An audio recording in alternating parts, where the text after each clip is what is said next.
கிடாக்கு என்ன இப்போ கொஞ்சம் பெர்மனண்டா போடுறீங்களே எல்லாம் முதல்ல இப்படித்தான் கிடந்தது இப்படித்தான் முதல்ல கிடந்தது காயிரம் லோடி பேப்பர் அது இவர் பிடிச்சி இழுத்து கட்டாயில என் சேர்த்து தூக்கிட்டு எல்லாம் குறைஞ்சு விழுந்தா பிள்ளைகளை படிக்கணும் எல்லாம் பிள்ளைலாம் எல்லாம் மீறம் விளங்கி போச்சு அப்படியெல்லாம் இந்த பெட்ஷீட்டுகளை பேரையில தலையில போட்டு கொண்டு பள்ளிக்கூடத்தை போட்டோம்.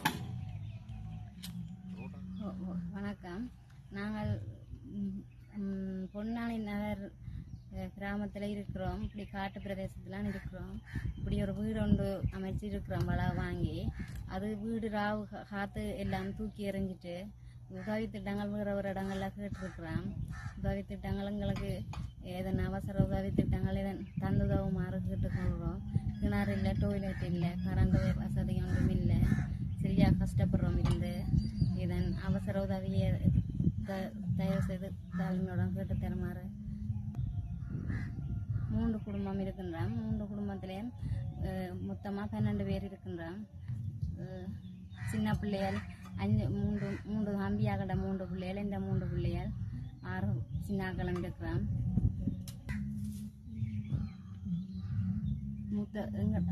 எந்த மகன் மூத்தவருக்கு 15 வயசு, 2ஆவதுக்கு 11 வயசு, தங்கச்சிக்கு 6 வயசு, தம்பின்ற பிள்ளைக்கு 14 வயசு, மற்றவாக்கு 10 வயசு, 6 வயசு, மற்றவாக்கும் 2 வயசு,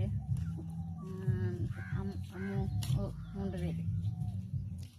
அப்பாட வயசு அப்பாட 56 வயசு, அம்மாட 53,